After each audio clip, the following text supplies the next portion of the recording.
ഈശോ മിശിഹായിൽ സ്നേഹമുള്ളവരെ, മംഗളവാർത്താക്കാലം 4-ാം ഞായറാഴ്ചയായി ഇന്നത്തെ തിരുവചന വായന വിശുദ്ധ മത്തായിയുടെ സുവിശേഷം 1-ാം അധ്യായം 18 മുതൽ 25 വരെയുള്ള തിരുവചനങ്ങളാണ്.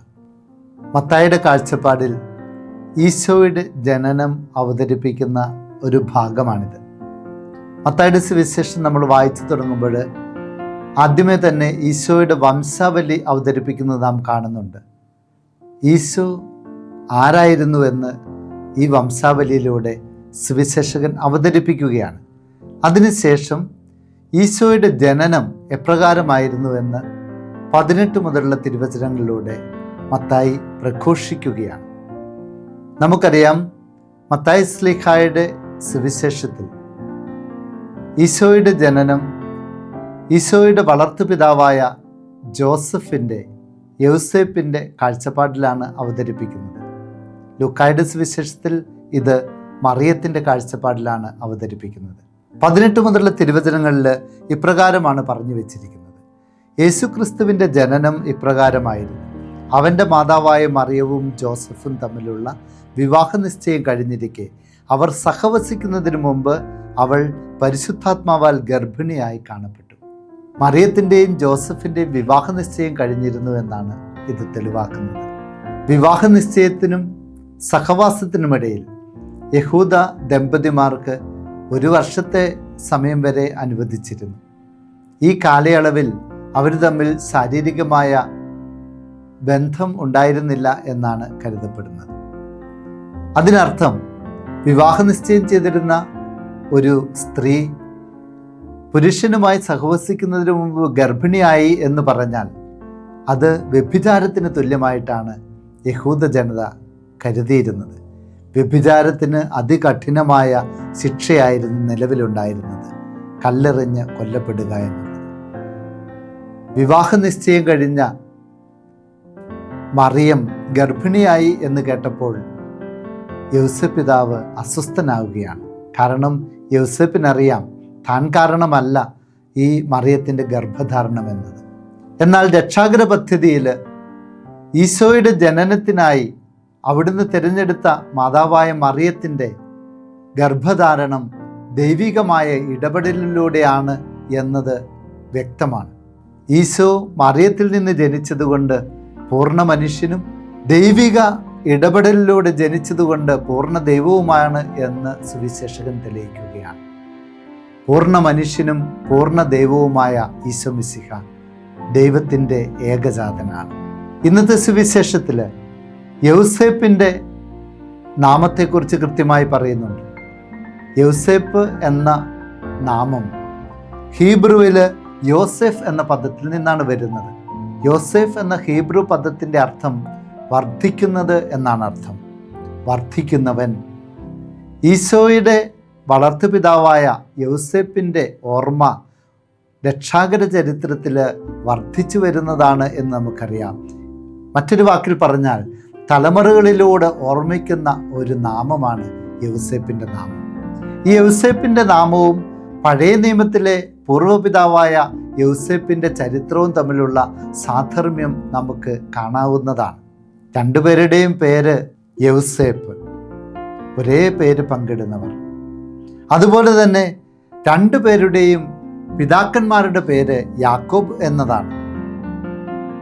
രണ്ടുപേർക്കും ദൈവം സ്വപ്നത്തിലൂടെ പ്രത്യക്ഷപ്പെടുന്നു, അല്ലെങ്കിൽ സ്വപ്നത്തിലൂടെ അവരുമായി സംവദിക്കുന്നതായി നാം കാണുന്നുണ്ട്. അതുപോലെ പഴയ നിയമത്തിലെ യൗസേപ്പും പുതിയ നിയമത്തിലെ യൗസേപ്പും രണ്ടുപേരും നീതിമാന്മാരും നൈർമല്യമുള്ളവരുമായിരുന്നുവെന്ന് വചനം സാക്ഷ്യപ്പെടുത്തുന്നുണ്ട്. ഈ രണ്ടുപേരും തങ്ങളുടെ കുടുംബത്തെ രക്ഷിക്കുന്നത് ഈജിപ്തിലേക്കുള്ള പലായനത്തിലൂടെയാണ്, അല്ലെങ്കിൽ ഈജിപ്തിലേക്കുള്ള യാത്രയിലാണ്. ഇങ്ങനെ പല സാധർമ്യങ്ങളും പൂർവ്വപിതാവായ പഴയ നിയമത്തിലെ യൗസേപ്പും പുതിയ നിയമത്തിലെ ഈശോയുടെ വളർത്തുപിതാവായ യൗസേപ്പും തമ്മിൽ നമുക്ക് കണ്ടെത്താൻ സാധിക്കും. വചനം തുടർന്ന് വായിക്കുമ്പോൾ നമ്മൾ മനസ്സിലാക്കുന്ന ഒരു കാര്യമുണ്ട്. ഈ ദൈവിക ഇടപെടലിലൂടെ ജനിക്കാൻ പോകുന്ന കുഞ്ഞിന് യേശു അല്ലെങ്കിൽ ഈശോ എന്ന പേര് കൊടുക്കണമെന്ന് യോസേപ്പിന് നിർദ്ദേശം ലഭിക്കുകയാണ്. ജീസസ്, ഈശോ അല്ലെങ്കിൽ യേശു, ഈ പേരൊക്കെ സൂചിപ്പിക്കുന്നത് പഴയ നിയമത്തിലെ യോശുവ എന്ന പേരിൽ നിന്നാണ്. യോശുവ എന്ന് പറഞ്ഞാൽ ആ ഹീബ്രു പദത്തിൻ്റെ അർത്ഥം ദൈവം രക്ഷിക്കുന്നു എന്നുള്ളതാണ്. ദൈവത്തിൻ്റെ രക്ഷാകര പദ്ധതിയുടെ ഭാഗമായി പാപത്തിൽ നിന്ന് മനുഷ്യനെ രക്ഷിക്കുവാൻ വേണ്ടി അവിടുന്ന് മനുഷ്യനായി അവതാരം ചെയ്തു എന്നതാണ് ഈ ആഗമന കാലത്ത്, മംഗളവാർത്താ കാലത്ത് നമ്മൾ വളരെ പ്രത്യേകമായി ധ്യാനിക്കുന്ന വിഷയം. ഈശോയുടെ വരവിലൂടെ ദൈവം തന്നിൽ നിന്ന് അകന്നുപോയ മനുഷ്യനെ വീണ്ടെടുത്ത് രക്ഷിക്കുകയാണ്. അതാണ് ഈശോയുടെ പേര് തന്നെ ദ്യോതിപ്പിക്കുന്നത്. അതുപോലെ മറ്റൊരു പേര് കൂടി വെളിപ്പെടുത്തപ്പെടുന്നുണ്ട് ഇവിടെ. അത് ഇമ്മാനുവേൽ എന്നുള്ളതാണ്. ദൂതൻ സ്വപ്നത്തിൽ പ്രത്യക്ഷപ്പെട്ട് പറയുന്നത് ജോസഫിനോട് ശങ്കിക്കേണ്ട എന്നുള്ളതാണ്. കാരണം മറിയം ഗർഭം ധരിച്ചിരിക്കുന്നത് പരിശുദ്ധാത്മാവിൽ നിന്ന്. അവളൊരു പുത്രനെ പ്രസവിക്കും, അവന് യേശു എന്ന പേര് നൽകണം. എന്തെന്നാൽ അവൻ തൻ്റെ ജനത്തെ അവരുടെ പാപങ്ങളിൽ നിന്ന് രക്ഷിക്കും.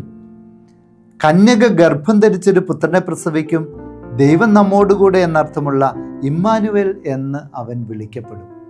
ഇമ്മാനുവേൽ, ദൈവം നമ്മോടുകൂടെ, ഗോഡ് വിത്ത് us. പഴയ നിയമത്തിൽ ദൈവം പലതരത്തിൽ ദൈവജനത്തോടുകൂടി ആയിരുന്നു. മേഘപാളിയായി, അഗ്നിസ്തംഭമായി, സമാഗമ കൂടാരത്തിൻ്റെ സാന്നിധ്യത്തിലൂടെ ഒക്കെ ദൈവം അവരുടെ കൂടെ ഉണ്ടായിരുന്നു. പുതിയ നിയമത്തിലേക്ക് വരുമ്പോൾ ദൈവം ഈശോ മിശിഹായായി നമ്മോട് കൂടെ ആയിരിക്കുകയാണ്. ദൈവത്തിൻ്റെ സാന്നിധ്യം നമ്മോട് കൂടെയുണ്ട്. നമ്മുടെ ജീവിതത്തിലെ സമസ്ത മേഖലകളിലും ദൈവത്തിൻ്റെ സാന്നിധ്യം നമ്മോട് കൂടെ ഉണ്ട് എന്ന സത്യമാണ് യോസേപ്പ് പിതാവിൻ്റെ ജീവിതം നമ്മളെ പഠിപ്പിക്കുന്നത്. യോസേപ്പിൻ്റെ ജീവിതത്തിൽ ദുഃഖവും ആകുലതയും അപമാനവും ഒക്കെ കടന്നു വന്നപ്പോൾ ദൈവം കൂടെയുണ്ട് എന്നുള്ള ബോധ്യത്തിലാണ്, ആ വിശ്വാസത്തിലാണ് യോസേപ്പ് പിതാവ് ജീവിതത്തെ പിടിച്ചു നിർത്തിയത്.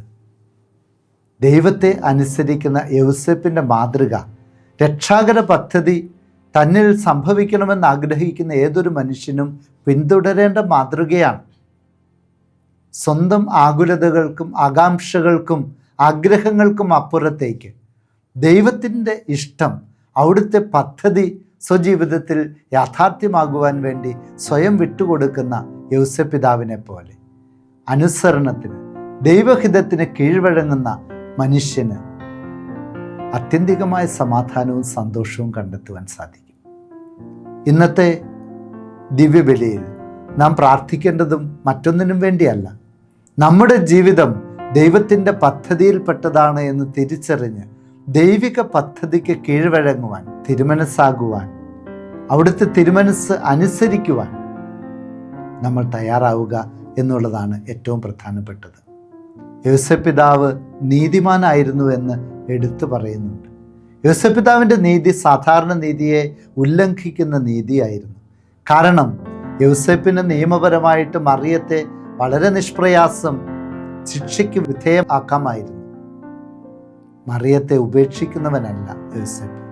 രഹസ്യത്തിൽ അവളെ ഉപേക്ഷിക്കുന്നവൻ എന്ന് പറയുമ്പോൾ അതിന് വലിയ അർത്ഥതലങ്ങളുണ്ട്. മറിയത്തിന് ഉണ്ടായേക്കാമായിരുന്ന വലിയ ശിക്ഷ ഒരുപക്ഷെ യോസേപ്പ് സ്വജീവിതത്തിൽ സ്വയം ഏറ്റെടുക്കുകയാണ്. വ്യഭിചാരിണി എന്ന പേര് മറിയത്തിന് ലഭിക്കുമായിരുന്നപ്പോൾ രഹസ്യത്തിൽ അവളെ ഉപേക്ഷിച്ചാൽ, അവളെ ഗർഭിണിയാക്കി ഉപേക്ഷിച്ചു എന്ന പേര്, ദുഷ്പേര് ഒരുപക്ഷെ യോസേപ്പിന് തന്നെ ലഭിക്കുമായിരുന്നിരിക്കാം. മറിയത്തിന് ലഭിക്കുന്ന അപമാനം യോസേപ്പിൻ്റെ മേൽ വന്നു പതിക്കുമായിരുന്നു. സ്വന്തം ഭാര്യയെ ഉപേക്ഷിച്ചവൻ, സ്വന്തം ഭാര്യയെ ഗർഭിണിയാക്കിയ ശേഷം അവളെ നിഷ്കരുണം ഉപേക്ഷിച്ച നിഷ്ഠൂരനായ ഭർത്താവ് എന്ന കളങ്കിത നാമത്തിന് യോസേപ്പ് പാത്രീഭൂതനായേനെ.